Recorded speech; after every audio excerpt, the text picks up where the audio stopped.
नाज़रीन अस्सलाम वालेकुम। आप देख रहे हैं सियासत टीवी। कौमी खबरनामे में आप सबका इस्तकबाल है। मैं मोहम्मद सिद्दीक। सबसे पहले सुर्खियों पर एक नज़र डालते हैं। इलेक्शन कमीशन वोट चोरी की साजिश में बीजेपी की मदद कर रहा है। कांग्रेस सरबराह मल्लिकार्जुन खड़गे का इल्ज़ाम। कहा, मुनज़्ज़म तरीके से वोट के हक़ को छीना जा रहा है।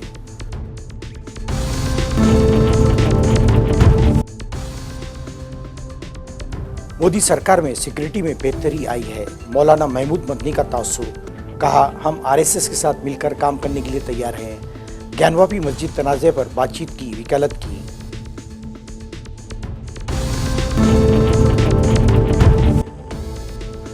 दरगाह हजरत बल में कौमी निशान की बेहुरमती का मामला। नामालूम अफराद के खिलाफ संगीन दफात के तहत केस दर्ज किया गया है। दरख्शां इंद्राबी ने मुजाहिरीन को करार दिया दहशतगर्द।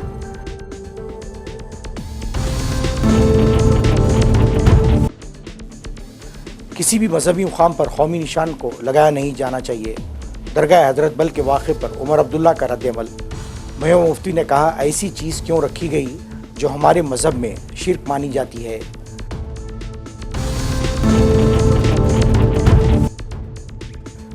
ग्रेटर नोएडा में जमुना का पानी नशेबी इलाकों में दाखिल। एनडीआरएफ राहत कार्य में मसरूफ। आवाम शदीद मुश्किलात से दो चार। नहीं, ये थी सुर्खियां। अब खबरों की तफसील पेश है। कांग्रेस सर मल्लिकार्जुन खड़गे ने चुनाव कमीशन पर संगीन इल्ज़ाम लगाया है। इन्होंने कहा कि चुनाव कमीशन कई साल से वोट चोरी की साजिश में बीजेपी की मदद कर रहा है और अब कमीशन को वाज़ेह करना चाहिए कि क्या वो बीजेपी का बैक ऑफिस बन चुका है। इतवार को सोशल मीडिया प्लेटफॉर्म एक्स पर एक पोस्ट में खड़गे ने सवाल किया, क्या चुनाव कमीशन वोट चोरी के लिए बीजेपी का बैक ऑफिस बन चुका है। खड़गे के मुताबिक फॉर्म 7 के तहत धोखाधड़ी से हज़ारों वोटरों के नाम हटा दिए गए और इनके वोटिंग के जमहूरी हक़ को मुनज़्ज़म तरीके से छीना गया। कांग्रेस सदर ने इलेक्शन कमीशन को सख्त तनकीद का निशाना बनाते हुए कहा, मसला ये है, जहां इलेक्शन कमीशन ने इब्तिदा में कुछ दस्तावेज़ात फराहम करके जालसाजी का इंकशाफ किया है, वहीं अब उसने अहम मालूमात को छुपा लिया है और वोट चोरी करने वालों को बचाया जा रहा है। कमीशन ने अचानक अहम शवाहिद क्यों रोक दिए हैं, ये किसको बचा रहा है। कांग्रेस ने पार्टी के साबिक़ सदर राहुल गांधी की कन्याकुमारी से श्रीनगर तक निकाली गई भारत जोड़ो यात्रा की तीसरी सालगिरह के मौके पर कहा कि ये यात्रा सियासत में तब्दीली लाने में एक अहम मेल का सबब साबित हुई है और इसका असर आज भी महसूस किया जा रहा है। कांग्रेस के मवासिलाती शोबे के इंचार्ज जयराम रमेश ने कहा, भारत जोड़ो यात्रा की शुरुआत आज से 3 साल कबल कन्याकुमारी से हुई थी। इसका आगाज़ स्वामी विवेकानंद रॉक मेमोरियल और दीगर तारीख़ी मुकामात के दर्शन से हुआ, जिसके बाद एक अजीम अवामी इज्तिमा मुनक़िद किया गया था। इन्होंने कहा कि इस यात्रा का मकसद मुल्क के 3 अहम और तशवीशनाक अवामी मसाइल, माशी अदम मसावत, समाजी तकसीम और सियासी आमराना तर्ज़ हुक्मरानी में इजाफ़े को उजागर करना था। जमीयत के सरबराह मौलाना महमूद मदनी ने ANI के साथ एक खुसूसी इंटरव्यू में मुल्क के मौजूदा हालात पर सैर हासिल गुफ्तगू करते हुए कहा, उन्हें RSS के नज़रिया से कोई एतराज़ नहीं है और वो RSS से इख्तलाफात नहीं रखते। इन्होंने ज्ञानवापी मस्जिद और मथुरा की ईदगाह के तनाज़े पर बात करते हुए कहा, इस सिलसिले में बातचीत के ज़रिए मसले को हल करने की कोशिश करनी चाहिए। मौलाना ने ताहम आसाम के चीफ मिनिस्टर को तनकीद का निशाना बनाते हुए कहा कि आसाम में लोगों को बेदखली का जो अमल जारी है वो एक मखसूस तबके को टारगेट बनाकर किया जा रहा है। मदनी जी, मैंने आपका कहीं पे एक बयान पढ़ा था कि आप कहते हैं कि हमारी किसी से कोई दुश्मनी नहीं है, ना RSS से, ना BJP से, ना सरकार से। हम RSS के साथ भी काम करने को तैयार हैं। तो अभी आपने जैसे जिस तरह से RSS का भी कुछ आउटरीच बढ़ा है हाल में टूवर्ड्स मुस्लिम, तो किस तरह से इसको देखा जाए? अच्छा है, मतलब इसको बहुत सारे इफ एंड बट हैं इसमें अभी भी, लेकिन थोड़ा सा इसको अगर तफसील से बताएंगे, because people want to know the view.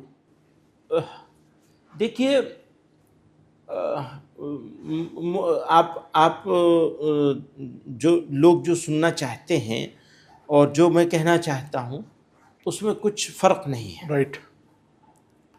एक मेरा पर्सनल व्यू नहीं है, बल्कि ऑर्गेनाइजेशन की जो सबसे बड़ी हमारा प्रोग्राम होता है 2023 में हुआ था, वो रामलीला ग्राउंड में जी। अभी भी हम करने वाले हैं, वो फिर अक्टूबर नवंबर में फिर करने वाले हैं। तो उस मौके पर हमने रेजोल्यूशन पास किया था, ये कहा था इंगेज होना चाहिए, डिफरेंसेस हैं, उन डिफरेंसेस को मिनिमाइज करने का तरीका डायलॉग के सिवा कुछ नहीं है। जो तरीके से सरसंघ चालक बीच में उन्होंने ज्ञानवापी वाले इशू पर भी एक बात कही थी, वो सराहनीय थी। दूसरी बात अभी भी उन्होंने कुछ कही हैं, उनमें कई बातें ऐसी हैं जिनके ऊपर हम लोग डिस्कस कर सकते हैं,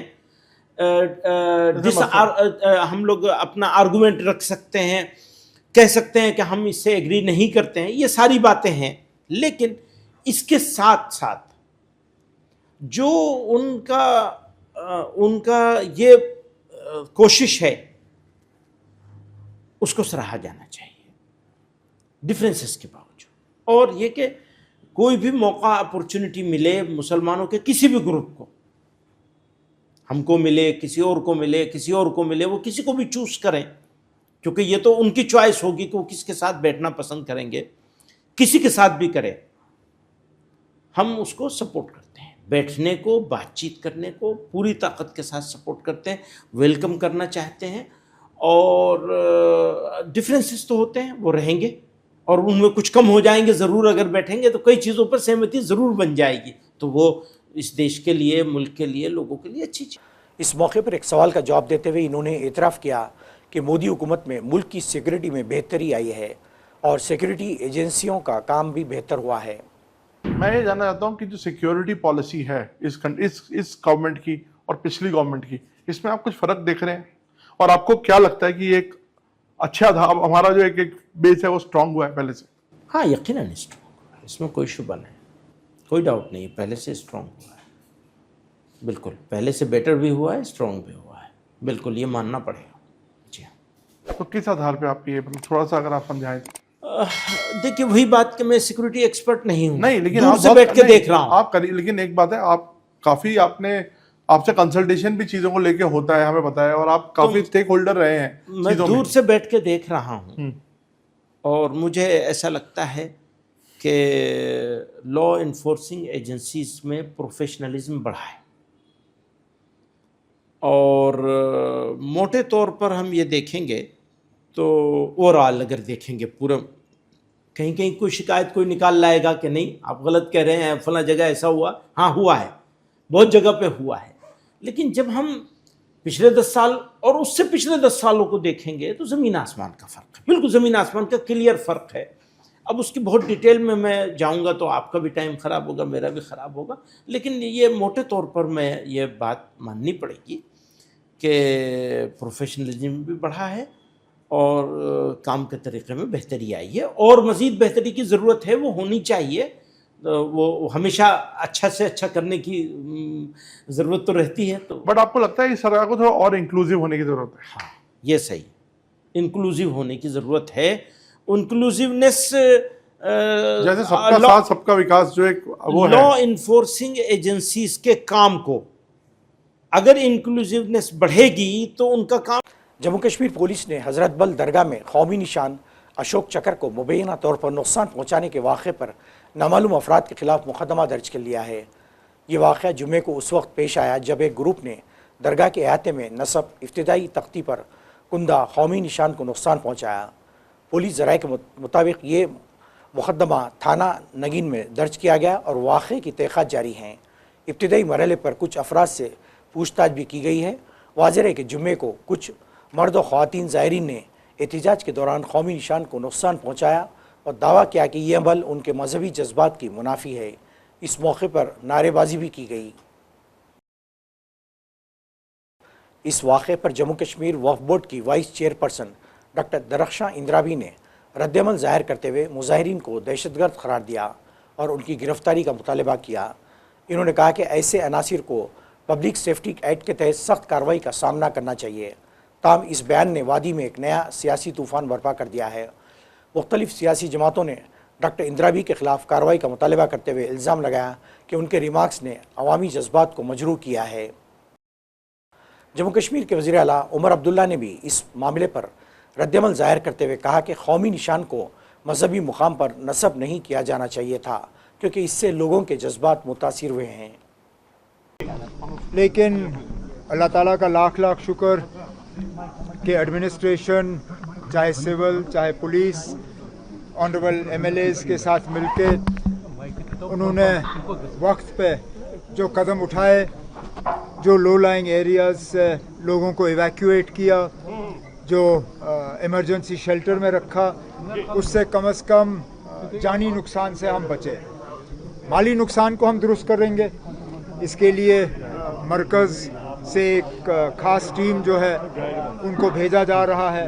वो यहाँ पे जो डैमेज हुआ है, चाहे सरकारी इदारों का, चाहे प्राइवेट, और ख़ासकर जो एग्रीकल्चर में हमें नुकसान हुआ है, जो खेतों में नुकसान हुआ है, जो मेवे को नुकसान हुआ है, हॉर्टिकल्चर का, इसका भी हम असेसमेंट करके जितना हमसे हो सकेगा रिलीफ के तौर पे वो हम लोगों को पहुंचाएंगे।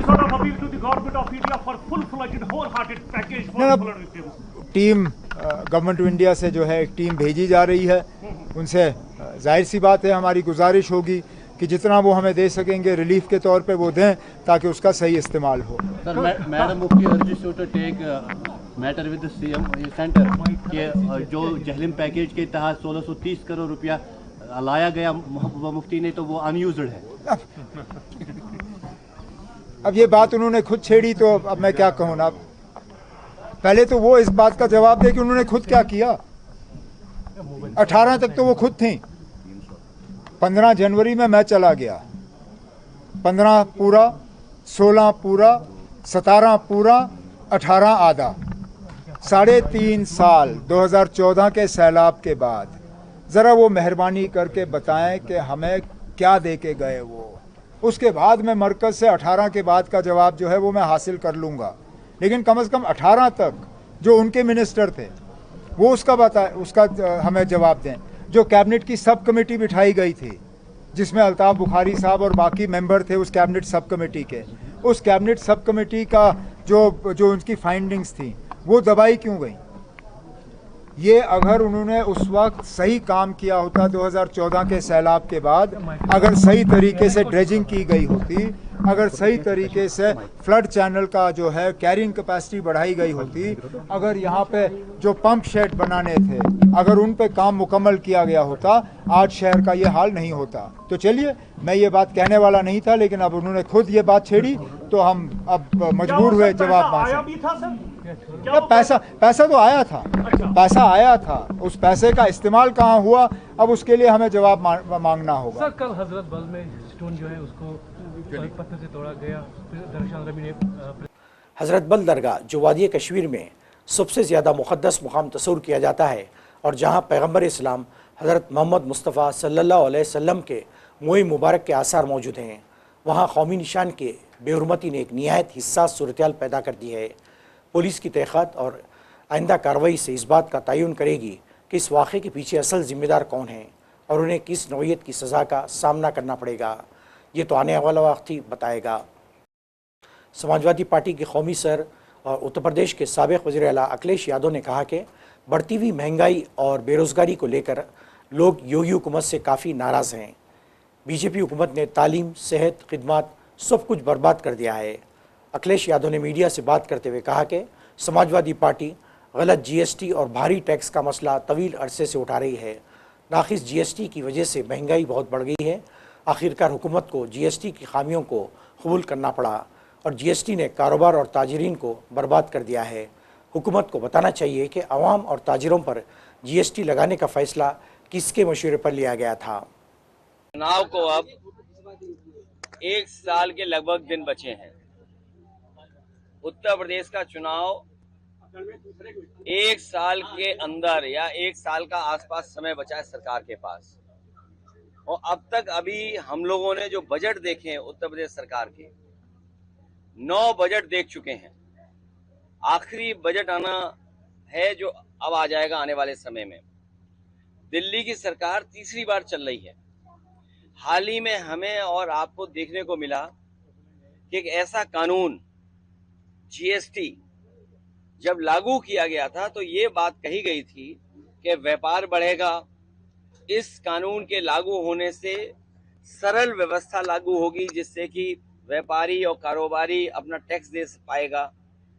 शायद दुनिया में इकलौता जीएसटी कानून रहा होगा जिसमें इतने संशोधन हुए हैं, और इतने संशोधन होने के बाद भी आज फिर सरकार को संशोधन करना पड़ा और ये स्वीकार करना पड़ा कि हमें गरीबों को राहत पहुंचाने के लिए कानून में बदलाव लाना पड़ेगा, उसका जो स्लैब है वो बदलना पड़ेगा कृषि क्षेत्र में या जरूरत के सामान को लेकर के।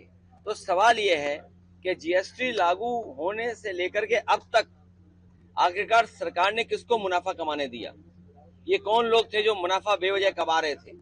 और याद रखना, कानून के और स्लैब के कम हो जाने से ये जो मुनाफा कमाने की जो आदत पड़ गई है वो मुनाफा कम नहीं होगा, महंगाई कम नहीं होगी। और दूसरी तरफ जो हमारा कारोबार बंद हो रहा है, अमेरिका ने जरूर टैरिफ लगाया है, हमारे कुछ काम पर कारोबार पर टैरिफ लगा दिया, लेकिन टैरिफ से ये लग रहा है कि भारतीय जनता पार्टी के नेताओं के मुंह पर भी टैरिफ लग गया है। आप उनसे सवाल नहीं पूछ सकते टैरिफ को लेकर के। हमारे भदोही का कारपेट, मुरादाबाद का ब्रास का एक्सपोर्ट, मेरठ का, सहारनपुर का, फिरोजाबाद का, तमाम जो एक्सपोर्ट होते थे अब पाबंदी लगने के बाद उनका नुकसान होना शुरू हो गया। उनका नुकसान होगा, कारीगर जो जुड़े उनका नुकसान होगा, अंतोगत्वा हमारी अर्थव्यवस्था का नुकसान होने जा रहा है। अमेरिका अगर अपनी अर्थव्यवस्था को बचा रहा है या अपनी अर्थव्यवस्था को मजबूत कर रहा है तो हमें भी ये सोचना चाहिए कि हम अपनी अर्थव्यवस्था को कैसे बेहतर करें। ग्रेटर नोएडा में लगातार जमुना नदी की आबी सतह बढ़ने से उसके करीबी गांव में पानी दाखिल हो चुका है। इससे देही लोगों को आने जाने में काफ़ी परेशानी का सामना करना पड़ा है। पुलिस और एनडीआरएफ ने सैलाब ज़दा इलाके में फंसे अब तक तकरीबन 20 लोगों को रेस्क्यू कर लिया है। इस दौरान जमुना इलाके के रबूपुरा में सैलाब में फंसी हामिला खातून को पुलिस ने फौरी तौर पर रेस्क्यू करके इसे अस्पताल पहुँचाया। अगर थोड़ी देर होती तो जच्चा और बच्चा दोनों की जान को खतरा हो सकता था। मौसूला इत्तलात के मुताबिक हामिला खातून का कुंभा हरियाणा इलाके में रहता है। शौहर अस्पताल में जाने के लिए अपनी बीवी और मासूम बच्चों के साथ निकला था, लेकिन जमुना की आबी सतह बढ़ने से इसके किनारे पानी में फंस गया। हामिला खातून दर्द से कर्रा रही थी। इस दौरान एनडीआरएफ और पुलिस की टीम वहां से निकल रही थी। आवाज़ आने पर इन्हें फौरी रेस्क्यू करके अस्पताल में दाखिल कर दिया गया, जिससे हामिला खातून और इसके बच्चे की जान बच गई। सैलाब से जमुना के साहिल पर बने घरों में पानी दाखिल हो गया है और वहीं दूसरी तरफ किसानों की पूरी फसल बर्बाद हो गई है। नाज़रीन, आखिर में सुर्खियों पे एक और नज़र। इलेक्शन कमीशन वोट चोरी की साजिश में बीजेपी की मदद कर रहा है। कांग्रेस सरबराह मल्लिकार्जुन खड़गे का इल्ज़ाम, कहा मुनज़्ज़म तरीके से वोट के हक़ को छीना जा रहा है।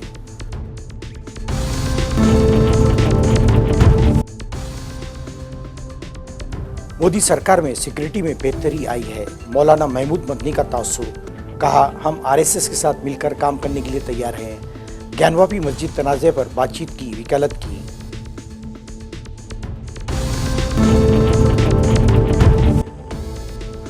दरगाह हजरत बल में कौमी निशान की बेहुरमती का मामला, नामालूम अफराद के खिलाफ संगीन दफात के तहत केस दर्ज किया गया है। दरख्शां इंद्राबी ने मुजाहिरीन को करार दिया दहशतगर्द।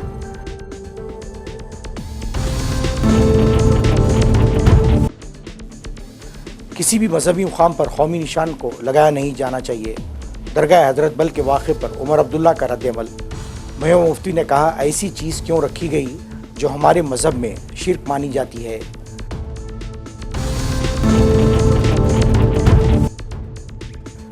ग्रेटर नोएडा में जमुना का पानी नशेबी इलाकों में दाखिल, एनडीआरएफ राहत कार्य में मसरूफ, आवाम शदीद मुश्किलात से दो चार। नाज़रीन, इसके साथ ही कौमी खबरनामा ख़त्म होता है। मुझे और सारी सियासत की टीम को इजाज़त दें। अल्लाह हाफ़िज़।